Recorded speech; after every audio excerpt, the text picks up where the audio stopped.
Grabe, alam mo ba na halos 2 taon na at hindi pa rin nahuhuli si Gerald Bantag, yung alleged mastermind sa pagpatay kay Percy Lapid at yung inmate na si June Villamor. At nakapagtataka lang kasi nabanggit lang ng DOJ recently na alam nila kung saan nagtatago si Bantag. Pero imbis na arestuhin na siya, binibigyan pa nila si Bantag ng opportunity para makapag-surrender peacefully.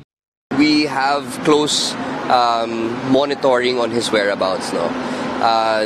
It is something that we cannot disclose to the public because these are operational details that we have to keep to ourselves. Again, call for his voluntary surrender na lang para maging mas mapayapa yung proseso natin. So hindi ko talaga maintindihan kung takot lang ba ang DOJ at ang gobyerno kay Bantag o kaya hindi lang talaga sila competent. At dito mo nakikita na hindi talaga patas ang hustisya dito sa Pilipinas Kung ikaw ay isang tao na makapangyarihan, hindi ka lang basta-basta maaaresto kahit na alam na ng ating gobyerno kung nasaan ka. Pero kung ikaw ay isang ordinaryong tao, sigurado ko sa'yo na aresto ka na at baka pinatay ka pa. Ngayon dito sa video to, titignan natin kung ano yung mga iba't ibang mga posibilidad na kalalabasan nitong kasong to ni Gerald Bantag na alleged mastermind sa pagpatay kay Percy Lapid. Okay, just to refresh your memory, noong October 2022, binaril at pinatay si Percy Lapid ng riding in tandem. A few days later, nakita through a CCTV footage na yung pumatay sa kanya ay isang June Escorial. Ngayon, nung nagkaroon na ng bounty of 6.5 million para kay June Escorial, natakot na siya at sumurrender siya sa mga pulis. Dahil sigurado siya na papatayin siya pag hindi siya sumuko. Dahil alam niya na maituturo niya kung sino talaga ang nag-utos ng pagpatay kay Percy Lapid. Ngayon sa pag-surrender niya, nagbanggit siya ng mga kanyang kasabwat at sinabi niya kung sino ang nag-utos sa kanya para ipapatay si Percy Lapid.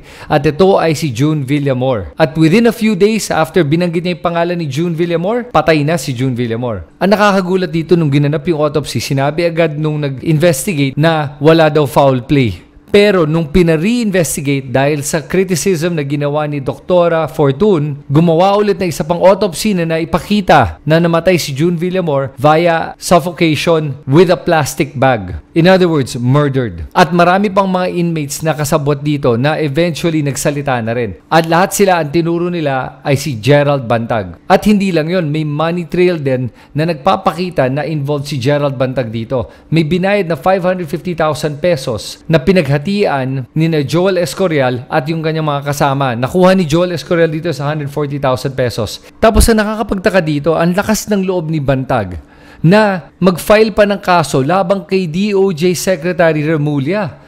Tapos pinagbintangan pa niya na si Remulla daw yung mastermind. At sinabi din niya na hindi daw siya susuko hanggang DOJ Secretary si Remulla. Ginawa pa niyang politika to. At yung ganyang style ay uso ngayon. It's called gaslighting. At gumawa pa si Bantag ng prayer rally na pinapakita niya na political persecution daw to.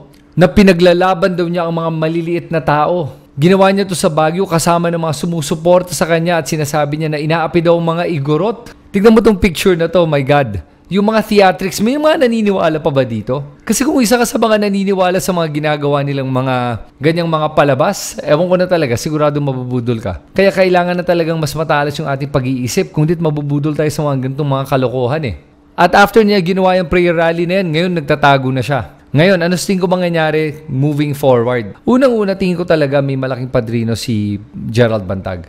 Tingin ko ito yung nagsusweldo at nagbabayad sa kanyang private army para maprotektahan siya. Kasi kung walang private army si Bantag, ba't nila lang puntahan ng DOJ kung alam nila kung nasan siya? Eh di ibig sabihin may nagpoprotekta kay Bantag at sigurado kung bayad yung mga yan dahil sino bang gagawa ng ganyang klaseng trabaho na hindi binabayaran ng malaki? At pag nakita ng padrinong to, okay, yung totoong mastermind na hindi na niya kaya maprotektahan si Bantag dahil huhuliin na talaga siya ng DOJ, baka unahan niya ang DOJ at ipapatay niya si Bantag. Pangalawa, tingin ko talaga si Bantag hindi yan magpapahuli ng buhay.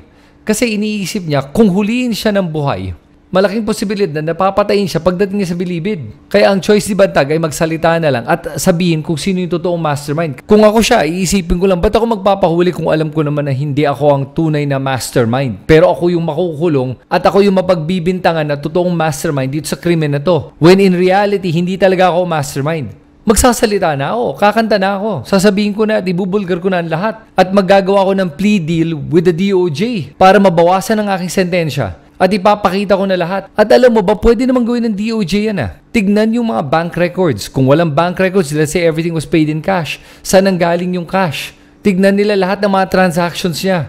Alam mo, maraming paraan yan.